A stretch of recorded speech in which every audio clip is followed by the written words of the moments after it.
Students, आज next जो हमारा टॉपिक है वो फ्रिक्शंस का ही नेक्स्ट टॉपिक है, रोलिंग फ्रिक्शन। ठीक है, इससे पहले हमने जो प्रीवियस टॉपिक देखा था वो हमने स्लाइडिंग फ्रिक्शन के मुतालिक देखा था। आज हमने देखना है रोलिंग फ्रिक्शन। तो रोलिंग फ्रिक्शन में जो सबसे पहली चीज़ हमारे माइंड में आती है वो यही है, अभी हम बात करते हैं व्हील की बात करते हैं, या फिर हम क्या करते हैं भी कोई भी ऐसी चीज़ जो रोल कर रही है, यानी जो चीज़ ऐसे मूव करती है, रोल घूमती हुई आगे के जाने मूव करती है। तो इसमें जो सबसे पहली चीज़ है वो व्हील, मैन काइंड की इन्वेंशन में जो सबसे पहली चीज़ है वो व्हील थी, और इसका जितनी भी आज तक इन्वेंशन हुई हैं, ईजादात हुई, इसमें ये बहुत अहम किरदार रखती है व्हील के या पहिए की जो ईजाद थी। ठीक है, तो रोलिंग फ्रिक्शन क्या चीज़ है। अब इससे प्रीवियस टॉपिक में हमने देखा था, अभी हमारे पास एक ऑब्जेक्ट था, जिस तरह मैं कहता हूँ मेरे पास एक ब्लॉक है, मैंने क्या करवाना है, उसको मूव करवाना है। जिस तरह ये ब्लॉक है तो उसको मूव करवाने के लिए मुझे क्या करवाना पड़ता था, मुझे उसके लिए इसके ऊपर फोर्स लगानी पड़ती थी, और ये किसी एक सरफेस के ऊपर ये बॉडी क्या करती थी, स्लाइड करती थी। अब स्लाइड करती थी तो वहाँ पर ये जो पूरी बॉडी का जितना भी ये पॉइंट्स हैं वो क्या करते हैं, उस सरफेस के साथ मिलते थे, यानी ये पूरी की पूरी बॉडी का ये जितना एरिया है वो सारे के सारे किस में आता, कॉन्टैक्ट पॉइंट्स में आता था। लेकिन जब रोलिंग फ्रिक्शन की बात करते हैं, इसमें थोड़ा सा है वही कॉन्सेप्ट, लेकिन थोड़ा सा इसमें डिफरेंट है। वो ये है, देखिए ये हमारे पास क्या है, ये एक व्हील है। अब व्हील क्या करता है, व्हील घूमता भी है और आगे के जाने मूव कर, यानी ऐसे घूमता हुआ आगे के जाने व्हील हमारे पास मूव करता है। अब यहाँ देखिए इसमें जो कॉन्टैक्ट पॉइंट था वो क्या था, ज़्यादा था स्लाइडिंग फ्रिक्शन में। लेकिन जब हम इसको रोलिंग फ्रिक्शन में देखते हैं तो इसका जो ये कॉन्टैक्ट पॉइंट है, ये देखें, यानी वो कॉन्टैक्ट पॉइंट जहाँ पर जिस पॉइंट पर ये व्हील ने सरफेस को टच करना है, तो इसका जो कॉन्टैक्ट पॉइंट है वो स्लाइडिंग, जब बॉडी को स्लाइड करवाया जाता है पूरी वो, तो उसकी निस्बत इसका जो कॉन्टैक्ट पॉइंट्स है वो क्या होते हैं, कम होते हैं। ये वाला हमारे पास क्या कहलाता है, इसका कॉन्टैक्ट पॉइंट कहलाता है। ठीक है, अब ये देखें, अब बॉडी क्या है, बहुत ज़्यादा, अब देखें ये बॉडी बड़ी बॉडी है, लेकिन इसका कॉन्टैक्ट पॉइंट क्या है, बहुत स्मॉल है, बहुत छोटा सा कॉन्टैक्ट पॉइंट है। अब जितनी भी फोर्स ऑफ फ्रिक्शन एक्ट करनी है वो सारी के सारी इसी कॉन्टैक्ट पॉइंट के ऊपर ही एक्ट करनी है। अब इसमें होगा क्या, अब देखें इसको मैंने व्हील को मूव करवाना है आगे की जानिब, तो इसके लिए मैं क्या करवाऊंगा, इस डायरेक्शन में इसके ऊपर मैं एक फोर्स को इम्प्लीमेंट करवाता हूँ, एक्सटर्नल फोर्स, जिसको हमने नाम दिया था एफ का। ठीक है, अब ये जो कॉन्टैक्ट पॉइंट है यहाँ पर दरअसल हमारे पास क्या करनी है, फोर्स ऑफ फ्रिक्शन ने एक्ट करना है। अब यहाँ पर हमारे पास क्या होगा, एक नॉर्मल रिएक्शन होगा और इस पॉइंट के ऊपर, ये हमें ये कहाँ पर होगा, कॉन्टैक्ट पॉइंट जहाँ पर है वहीं पर ये हमारे पास क्या होगा, आर होगा, ये नॉर्मल रिएक्शन होगा इसका। और इसमें जो फोर्स ऑफ फ्रिक्शन होगी वो जिस तरह हमने पीछे पढ़ा हुआ भी, जिस डायरेक्शन में हम फोर्स, एक्सटर्नल फोर्स को अप्लाई करवाते हैं उसके अपोजिट डायरेक्शन में फोर्स ऐसा लगाई है, तो यहाँ पर जो हम ये कह सकते हैं जो फ्रिक्शन होगी उसकी डायरेक्शन क्या होगी, इस डायरेक्शन में होगी, वो अपोजिट डायरेक्शन में होगी। और ये कॉन्टैक्ट पॉइंट यहाँ पर क्या होगा, इसका नॉर्मल रिएक्शन होगा। जिस तरह हमने वेट की बात की, इसका अगर वेट क्या है यहाँ पर डाउनवर्ड है, तो इसका जो जिसका जो नॉर्मल रिएक्शन होगा वो ऐसे होगा, इधर ये हमारे पास नॉर्मल रिएक्शन आ जाता है। ठीक है, इस तरीके से आ जाता है। उसके बाद हम बात करते हैं भी, इसमें जो स्लाइडिंग फ्रिक्शन में हमने बात की थी कोल्ड वेल्स की, किसकी बात की थी, कोल्ड वेल्स। हमने कहा था वो पॉइंट्स जहां पर दो सरफेसेस आपस में मिलते हैं तो उनके दरमियान हमने देखा था क्या बन जाता है, कोल्ड वेल्स बन जाते हैं। लेकिन यहाँ पर जब रोलिंग फ्रिक्शन की बात करते हैं तो फर्ज करते हैं, मैं कहता हूँ ये सरफेस है, जिस तरह ये हमारे पास क्या सरफेस है, यहाँ पर ये कॉन्टैक्ट पॉइंट्स हम कह लेते हैं, और यहाँ पर ये जो व्हील करेगा इसके ऊपर से मूव कर जाएगा। यानी ये जो कोल्ड वेल्स हैं, यहाँ पर कोल्ड वेल्स कॉन्सेप्ट नहीं है रोलिंग फ्रिक्शन में। यहाँ से क्या होगा, ये जो व्हील्स हैं इन, ये जो हमारे पास ये बम्प्स एंड पिट्स हैं, इनके ऊपर से जो हमारे पास क्या होगा, वो जो व्हील होगा वो इजीली मूव कर जाएगा।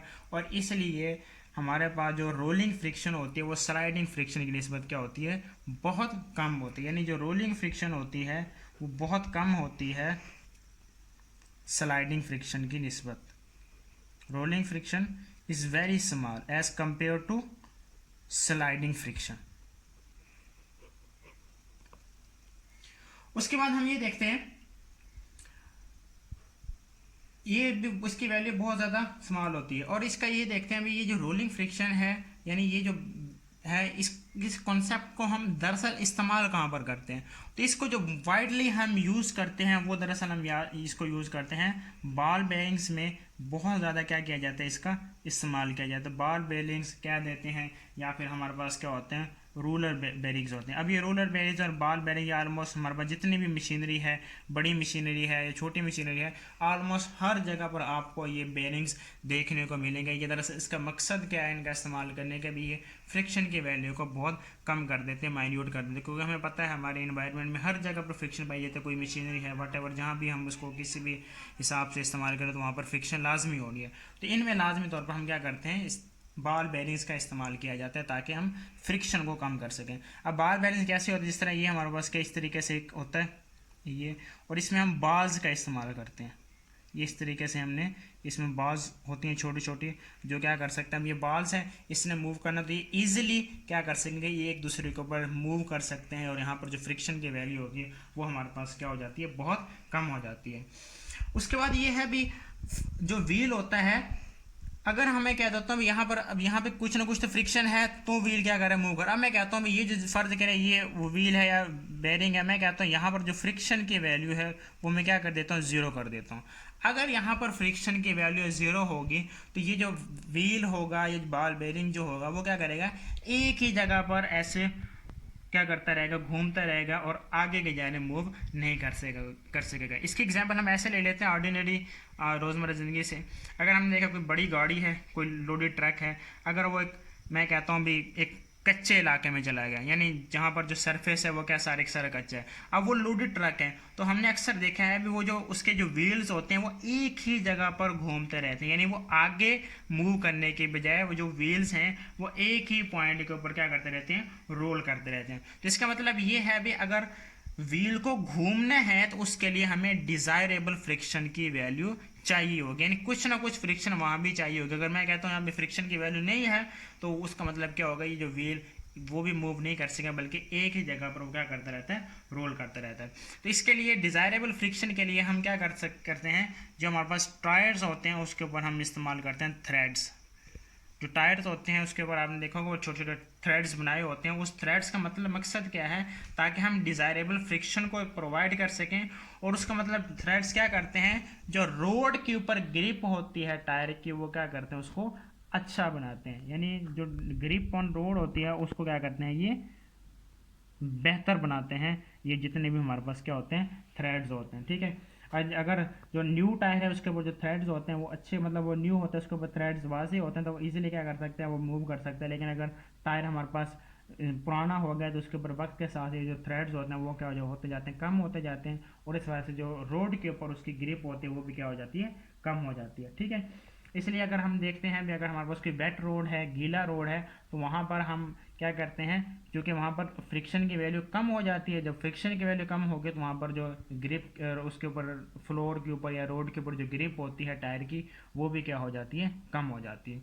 उसके अलावा अगर हम देखें, अगर कोई एक लड़का है, कोई वो बाइसाइकिल चला रहा है, तो अगर वो अचानक मगर उसने अपनी बाइसाइकिल को रोकना है तो वो क्या करता है, ब्रेक को अप्लाई करवाता है। अब जब ब्रेक को अप्लाई करवाएगा तो उसका जो टायर घूम रहा था वो क्या हो जाएगा, फ़ौरन स्टॉप हो जाएगा, यानी उसका जो घुमाव था, जो रोल कर रहा था वो टायर, वो क्या हो जाएगा, फ़ौरन तौर पर रुक जाएगा। और जब रुकेगा तो फिर क्या करेगा, वो स्किड करना स्टार्ट करेगा, यानी स्किड का मतलब क्या करेंगे, वो ऐसे रुका हुआ और वो खुद ब खुद आगे थोड़ा सा मूव करता है, स्किड करता है। और हमें पता है जो स्लाइडिंग फ्रिक्शन होती है वो क्या होती है, रोलिंग फ्रिक्शन की इसमें ज़्यादा होती है, इसलिए वो जो टायर, जो साइकिल का टायर है वो इजीली रुक हो जाता है और जो साइकिल है वो भी रुक जाती है। इस तरह का और किसी गाड़ी की अगर हम एग्जांपल है वहाँ पर भी हमारे पास सेम ऐसा ही केस है, उसमें भी हम इजीली उसको क्या कर सकते हैं, रोक सकते हैं। उसका जो सेकेंड वन हम इसी में देखते हैं वो हमारे पास होता है ब्रेकिंग एंड स्किडिंग। अब ये क्या चीज़ है, ब्रेकिंग एंड स्किडिंग, नाम से ज़ाहिर है ब्रेकिंग यानी जब हम ब्रेक की बात करते हैं और जब कोई गाड़ी हमारे पास क्या करती है, स्किड करती है। इसमें हम देखते हैं भी जब भी अगर ये कोई व्हील है गाड़ी का, ये जब क्या कर रहा है, मूव कर रहा है, तो इसकी कोई ना किसी न किसी वेलोसिटी के साथ मूव करता है, ठीक है। तो इसके हमारे पास जो व्हील के कितने वेलोसिटी के दो कंपोनेंट्स होते हैं, जो व्हील मूव करते हैं उसके क्या होते हैं, दो कंपोनेंट्स। यानी इसके दो कंपोनेंट्स कैसे होते हैं, एक तो उसका कंपोनेंट वो होता है जो क्या होता है, जो रोड के साथ होता है, यानी जो वो हमारे पास motion of wheel along the road, जो व्हील की मोशन है रोड के अलोंग, रोड के साथ। एक तो क्या हमारे पास क्या होता है, उसका वेलोसिटी का कंपोनेंट होता है। और दूसरा यहाँ पे एक और चीज़ मैं आपको बताना भूल गया, वो ये होता है कि जब भी हम व्हील की बात करते हैं तो वो दरअसल क्या करते हैं, वो एक एक्सिस के अलोंग मूव करता है। यानी अगर कोई व्हील है तो लाजमी तौर पर, जिस तरह मैं कहता है ये हमारे पास क्या है, ये एक व्हील है, तो इसका लाजमी तौर पर इधर क्या होगा, दरमियान में कोई एक एक्सिस होगा, उस एक्सिस के अलोंग ही क्या करना है उस व्हील ने। जिस तरह मैं कहता हूँ ये हमारे पास एक गाड़ियों की भी एक्सिस होते हैं, ठीक है, सॉरी एक्सल होते हैं, उनके अलोंग ही क्या करना है उस व्हील ने घूमना है, ठीक है। और वो क्या करते हैं, अब वो जो एक्सल है, एक्सल के अलोंग उसकी जो मोशन होती है वो कौन सी होती है, वो रोटेशन होती है। वो क्या करता है, अपने उस एक्सल के गिर्द वो दरअसल रोटेट कर रहा है। तो इसका जो दूसरा वेलोसिटी का कंपोनेंट होता है वो होता है rotation of wheel about its axis, rotation of wheel about its axis. उसके बाद हमें ये भी पता है, अभी पीछे हमने पढ़ा हुआ है, अगर हमारे पास एक व्हीकल है, गाड़ी है, अगर हमें उसको मूव करवाना है तो उसके लिए भी हमें क्या चाहिए, फ्रिक्शन चाहिए। जिस तरह हमने अभी बात की, अगर फ्रिक्शन नहीं होगी तो वो उसके टायर्स हैं वो एक ही पॉइंट के ऊपर रोल करते रहेंगे। बिल्कुल इसी तरह अगर हमने गाड़ी को रोकना है तो उसके लिए भी गाड़ी के टायर और जो रोड है उसके दरमियान क्या चाहिए, फ्रिक्शन। अगर वहाँ पे फ्रिक्शन होगी कुछ, तभी वो क्या कर सकते हैं, वो इजीली मूव कर सकते हैं। अदरवाइज क्या होगा, वो जो गाड़ी होगी वो स्टॉप नहीं होगी, बल्कि क्या करने, वो स्लिप करना शुरू हो जाएगी, या फिर उसकी स्किडिंग हमारे पास गाड़ी की स्टार्ट हो जाती है, ठीक है। अगर हम ये एग्जांपल ले लेते हैं, अगर हमारे पास जो रोड है क्या है, वो स्लिपरी है, यानी बारिश आई हो तो रोड क्या हो जाता है, वो स्लिपरी से है।